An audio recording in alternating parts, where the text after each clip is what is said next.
नमस्कार दोस्तों, welcome to my channel. मैं हूं चांद कुबा। दोस्तों, आज हमारी एथिक्स की सीरीज में हम एक नई केस स्टडी को डिस्कस करने वाले हैं।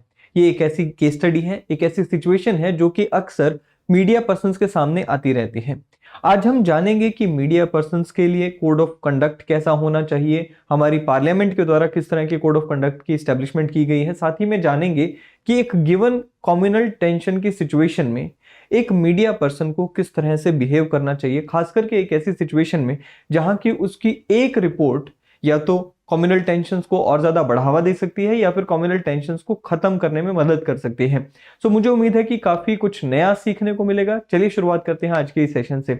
इस सेशन में आगे बढ़े दोस्तों, उससे पहले मैं आपको बताना चाहता हूं कि मेरे जितने भी हमारे यूट्यूब के एंड बाकी जो चैनल्स हैं, इन सभी चैनल्स पे डेली बेसिस पे यूपीएससी से जुड़ा हुआ काफी रेलेवेंट कंटेंट आपके लिए भेजा जाता है।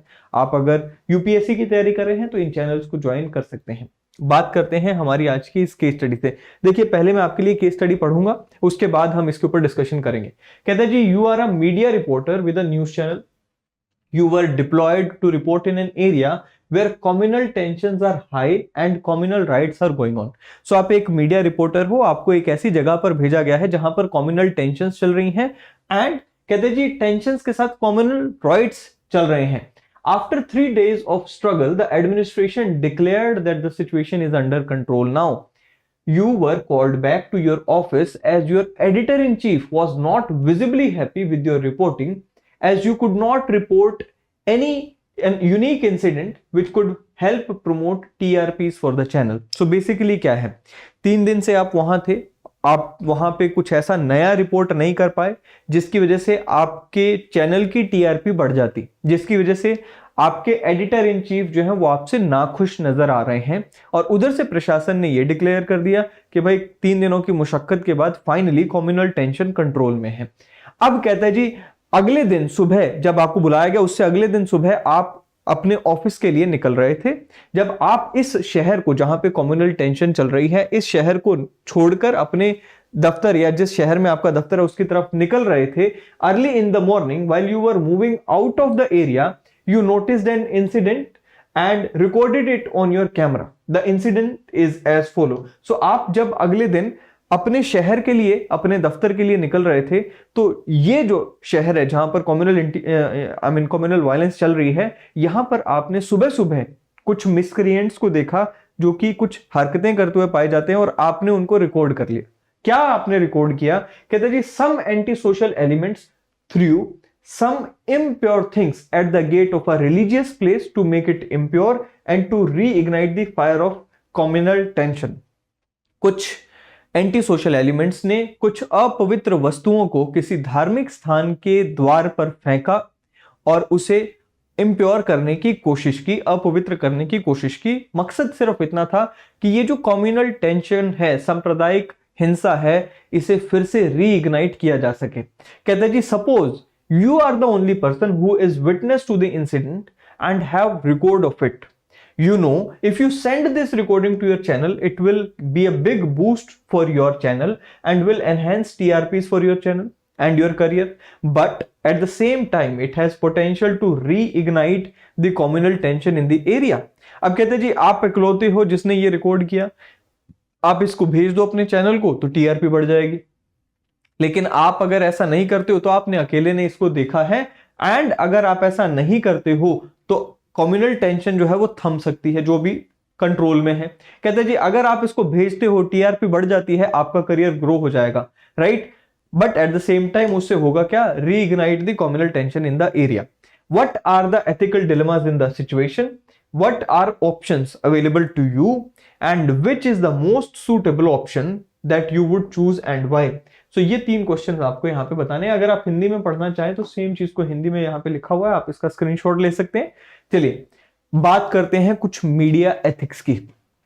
देखिए, ग्लोबली कुछ मीडिया एथिक्स को एक्सेप्ट किया गया है। ग्लोबली जो मीडिया पर्सन्स हैं उनके लिए कुछ मीडिया एथिक्स बनाए गए हैं। उनमें से कुछ पॉइंट्स को मैं आपके सामने लेकर आया हूं।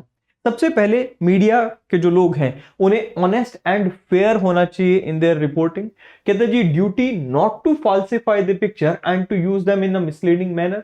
आज की डेट में हमें देखने को मिलता है कि अनफॉर्चुनेटली जो पिक्चर होती है उसे फॉल्सिफाई भी किया जाता है और उसे मिसलीडिंग वे में रिप्रेजेंट भी किया जाता है। किसी ने कुछ और कहा होता है लेकिन उसका कुछ और मतलब दिखाया जाता है चैनल्स पे। Duty to provide an opportunity to reply to the critical opinion as well as critical factual reportage. So basically अगर किसी ने, आपने यहाँ पे किसी का क्रिटिकल एनालिसिस किया है या किसी को क्रिटिकली यहाँ पर लेट्स से अपने चैनल पे दिखाया है, तो जिनको आपने क्रिटिसाइज किया है उनके विचार भी आपको दिखाने का यहाँ पर हक है और उनको दिखाया जाना चाहिए। Appearance as well as reality of the objectivity, आपको अपनी रिपोर्टिंग में ऑब्जेक्टिव होना चाहिए एंड ऑब्जेक्टिव में रिपोर्टिंग होने के साथ साथ ऑब्जेक्टिव आपको दिखना भी होगा। सिर्फ होना ही नहीं चलता है काम, दिखना भी होगा। रिस्पेक्ट फॉर प्रिवेसी, किसी की प्रिवेसी को नहीं आपको इन्फ्रिंज करना चाहिए। लोगों के घरों में वो जो आप देखते हैं ना पेपराजी वाली चीज, वो चीज गलत है। Duty to distinguish between facts and opinions, आप फैक्ट्स के बेसिस पे बड़ी बड़ी खबरें नहीं, ओपिनियन के बेसिस पे बड़ी बड़ी खबरें नहीं चलानी चाहिए, फैक्ट्स का भी ध्यान रखा जाना चाहिए। ड्यूटी नॉट टू डिस्क्रिमिनेट और to inflame hatred on such grounds as race, nationality, religion, gender, etc. Duty not to use dishonest means to obtain information. Duty not to endanger public people's life, right? So ये तो कुछ हो गए international level पे जो ethics हैं। अब हमारा एक राज्यसभा में 1976 में code of ethics for journalist भी आया था, code of ethics for journalist and newspapers. उसमें भी कुछ पॉइंट्स हैं जो कि हमें पता होने चाहिए, क्योंकि ये पॉइंट्स जब तक क्लियर नहीं होंगे तब तक हमारा एथिकल डिलेमा बना रहेगा। अब इसी केस स्टडी की मैं अगर आपसे बात करूं, कोई व्यक्ति यहां पे ये कह सकता है कि देखो जी, एज अ न्यूज रिपोर्टर ये मेरा धर्म है कि मैं जो भी फैक्ट्स हैं उनको दिखा दूं। अब वहां पे किसी ने इम्प्योर चीज को अगर मान लो टेंपल के या किसी रिलीजियस प्लेस के गेट पे फेंक भी दिया, तो मेरा ये धर्म है कि भाई वो एज इट इज मैं दिखा दूं, तो ये तो फैक्ट हो गया। But then there are some more shades to it. आप इसको पढ़ेंगे तो थोड़ा और क्लैरिटी मिलेगी। कहते हैं जी, ये जो राज्यसभा के द्वारा हमें जर्नलिस्ट के लिए जो कोड ऑफ कंडक्ट आया ये क्या है। कहते हैं जी, in discharge of their duty the journalist shall attach full value to fundamental human and social rights, shall hold good faith and fair play in the news reports. दूसरा क्या है, journalist and newspapers shall highlight activities of the state and public and promote national unity, solidarity, integrity and economic and social progress. तीसरा क्या है, journalists and newspapers shall avoid reports and comments which tend to promote tensions or are likely to lead to civil disorder, mutiny and rebellion. So basically ये वाला point यहां पे आ गया। तीसरा, fourth क्या है, कहते हैं जी, journalists and newspapers shall not publish information and comments detrimental to the interest of sovereignty and integrity of India, the security of the state and friendly relations with the foreign countries. इसके साथ साथ आखिरी क्या है, कहता जी, no fact shall be distorted or information known to be false or not believed to be true shall be published. So कोई भी झूठी इंफॉर्मेशन या फिर ऐसी इंफॉर्मेशन जिसे आप विश्वास रखते हैं कि वो झूठी है, ऐसी कोई इंफॉर्मेशन पास नहीं होनी चाहिए, पब्लिश नहीं होनी चाहिए। सो ये कुछ चीजों का ध्यान रखना होता है न्यूज रिपोर्टर्स को या फिर मीडिया पर्सन को। अब बात करते हैं हमारी केस स्टडी की। Statement of the subject matter क्या होगी। देखिए, इंट्रोडक्शन होती है सबसे पहले, हम सब जानते हैं, जिसे मैं कहता हूं statement of the subject matter. इस इंट्रोडक्शन में हम अपनी जो हमारी अप्रोच रहने वाली है वो क्लियर कर देते हैं। ठीक है जी, in the given case study I have to make a balance between my duties as a news reporter but at the same time my duties towards the society, my duties towards the life of people, right. So इस तरह से based on that I will take my decision not to report this incident. So ये यहां पर आप लिख सकते हैं, कहते जी, in the given situation I need to show restraint and need to prioritize communal harmony over personal or commercial gains. As a media person it is my ethical duty as well. So ये आपने यहां पर एक statement दे दी, यहां पे मतलब introduction दे दी। अब बात करते हैं स्टेक होल्डर्स कौन कौन है। देखिए, पब्लिक एट लार्ज सबसे बड़ी स्टेक होल्डर है, मीडिया है, माई सेल्फ, एडमिनिस्ट्रेशन, सारे ही ये स्टेक होल्डर्स हैं। एथिकल डिलेमास क्या क्या है, यानी कि नैतिक दुविधाएं क्या क्या है। नैतिक दुविधाओं में सबसे पहले आ जाता है जी सेल्फ इंटरेस्ट। अगर मुझे टीआरपी चाहिए, सक्सेस चाहिए, self interest versus public interest, harmony चाहिए। दूसरा क्या है, peace in society versus profit हो गया, चैनल का प्रॉफिट या फिर peace in society. Commitment to media ethics versus non commitment to media ethics. Responsible citizen versus unresponsive या irresponsible citizen. Accountability towards public versus unaccountability towards public. So ये सारे के सारे क्या हो गए, एथिकल डिलेमास। क्या क्या ऑप्शंस अवेलेबल हैं। सबसे पहला ऑप्शन तो ये है कि भाई भेज दो वीडियो, आपको जो वीडियो रिकॉर्ड करने को मिली उस रिकॉर्डेड वीडियो को भेज दो, आपके चैनल पे चलेगी, टीआरपी खूब, पैसा खूब, ग्रोथ इन योर करियर खूब। लेकिन नुकसान क्या है? कम्युनल टेंशन रीइग्नाइट हो जाएगी, अनएथिकल है, अगेंस्ट पीस एंड हार्मनी। सो ये सारे नुकसान हैं। ठीक है जी, फायदे कम, नुकसान ज्यादा। Option number 2, don't send the report to the media and just move away from the scene. ये दूसरे नंबर पे ऑप्शन है, वेरी सिंपल ऑप्शन, कि भाई वीडियो को मत भेजो, आप तो वापस ही जा रहे हो, वैसे भी आपको वहां पे जाकर डांट पड़नी है, लेकिन आप वीडियो नहीं भेजोगे तो एटलीस्ट कम्युनल हार्मनी को आपकी वजह से नुकसान नहीं पहुंचेगा। राइट, सो क्या होगा? कहता जी, I will not contribute to the problem, no guilt to me, ethical conduct on my part.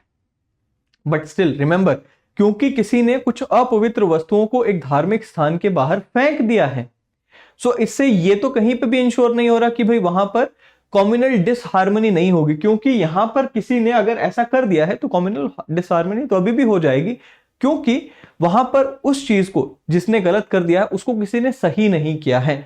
सो क्या कहता है जी, still the chances are high that the communal tension can again come up once the people belonging to the offended religion see the impurity at the gate of the religious institution। so ये एक संभावना है। कहते जी, on my part not a behavior of a responsible citizen। आप एक responsible journalist की duty तो निभा गए, एक रिस्पॉन्सिबल सिटीजन की ड्यूटी आपने अभी भी नहीं निभाई है, क्या करोगे फिर?